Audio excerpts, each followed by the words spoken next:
Welcome back to Savvy Psychologist. I'm Dr. Jade Wu. Every week, I'll help you meet life's challenges with evidence-based research, a sympathetic ear, and zero judgment. Do you know how to be assertive? Let's say you're at Starbucks. You've been patiently waiting for 10 minutes in line, and you really need that caffeine hit. Then someone cuts right in front of you in line. Which of the following is the assertive response? Do you silently resent them and throw daggers into the back of their head with your eyes? Or do you loudly tell them they should be ashamed of themselves and demand their immediate retreat?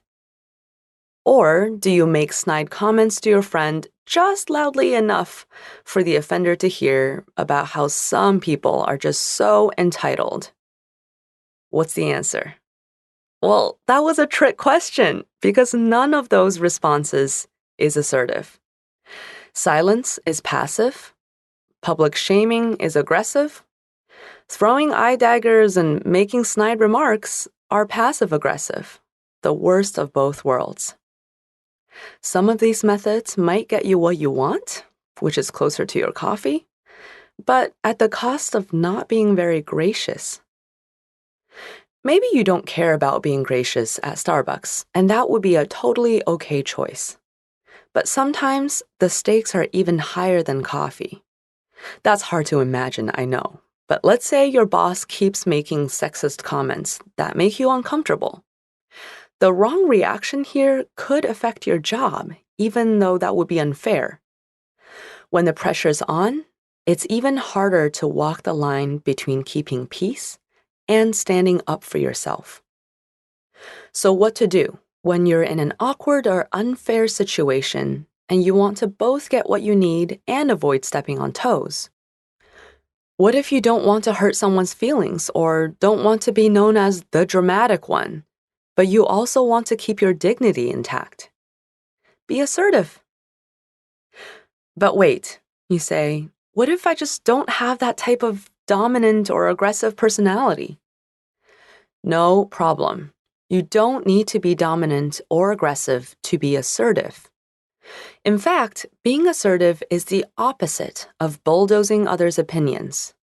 You're not shutting down anyone's right to express themselves, hurting or humiliating them, demanding special treatment, or sticking to your selfish demands no matter what.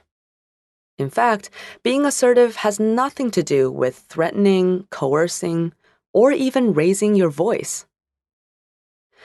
Being assertive means respecting yourself and others. It means clearly and honestly stating your position or your needs. It means being fair, direct, and open-minded. Being assertive not only sounds ideal, it's also associated with better mental health. A 2013 study published in the Journal of Applied Social Psychology looked at assertiveness and well-being in over 1,000 adolescents. They found that those who felt more comfortable with being assertive and who reported being more assertive had less depression and anxiety. They also had better self-esteem. So, how do you be more assertive, even if this isn't your natural state? Let's walk through a foolproof script for expressing your needs assertively without combusting relationships, using the DEAR technique. This method of asserting yourself is borrowed from dialectical behavior therapy, or DBT for short. DBT is an evidence-based type of psychotherapy created by Dr. Marsha Linehan, a professor of psychology at the University of Washington in Seattle and founder of the Linehan Institute. The DEAR approach is very pragmatic. It's a way of getting things done with as little drama as possible. So if you're trying to rally passionate support for a political cause or auditioning for a reality TV show where drama is an essential component, this is not going to help. But if you'd like to be calm, cool, and collected when confronting someone you'd like to maintain a relationship with, whether friendly or professional, this technique is for you. So, how do we start that difficult conversation? Let's use our example of the sexist boss. Step number 1. Describe the situation as you see it in factual and neutral terms. During meetings, I've noticed that you make remarks about my appearance and dating life, but to my male colleagues, you only make remarks about work. So here, we're starting with something like, I noticed that, or it appears that. We do this to acknowledge right away that we're owning our observations and that we're open-minded and aware that others may be seeing the situation differently. Notice how I use neutral and factual terms like remarks and about my appearance, instead of accusatory and judgmental terms like sexist or inappropriate. Even if you do feel strongly that your boss's remarks are sexist, now isn't quite the time to say so. Accusations coming right out of the gate tend to make people feel defensive and unwilling to listen. I also recommend keeping this part very brief. The more you describe, the more opportunity there is for you to slip into an opinion and for the other person to slip into defensive mode. On to step number 2. Express your feelings. So this makes me feel frustrated because it makes me think that my contributions to the project are not as valued. These remarks also make me feel embarrassed in front of my colleagues, which makes it more difficult for me to participate in meetings. Here is where you express your feelings and thoughts. You could even leave out the second part about feeling embarrassed if you don't think the other person would respond sympathetically to vulnerable emotions. The key here is to stick to I and me statements. You can only speak to how you feel about the situation, not to what the other person's intentions are. Even if you're pretty sure that the other person is bullying you on purpose, making you statements like you're being sexist or you don't respect me tends to make people defensive or dismissive, and that won't get you very far. Step number 3, assert your belief, need, or want. I would appreciate if you would not comment on my appearance or dating life. Let's stick to professional topics instead. Okay, here's where you do the actual asserting. Keep it brief and direct. Resist the urge to qualify. Avoid words and phrases like maybe, and I only ask because, if it's at all possible, and it's really not a big deal. Most of all, don't say sorry. If you're truly apologetic for your request because it's unfair or harmful, you should not be making the request at all. If your request is reasonable, don't apologize. To be effective at asserting yourself, you have to carry through. Don't just stop at describing the bad situation and expressing how you feel without following it up with a specific request. If the only thing you express is that the current situation sucks, then the other person feels that you're berating them. Making a request gives you both something productive to work towards. And don't just drop hints either. Hints are not enough.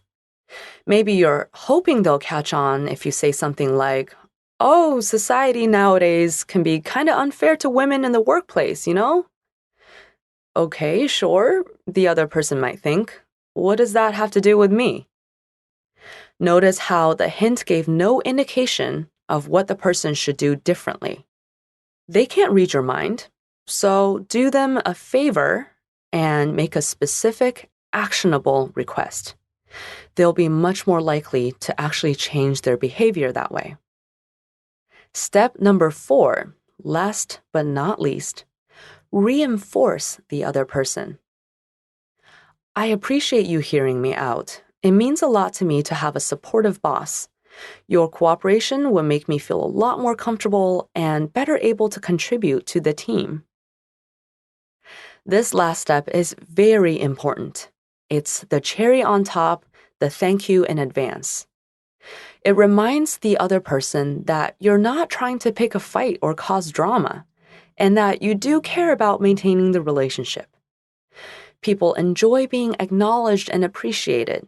So if you can do this in advance, they are more likely to comply with your request. Not to mention that when you've ended on such a gracious note, it would be hard for them to derail the conversation by being defensive at this point. So let's try DEAR all together. Describe, express, assert, and reinforce.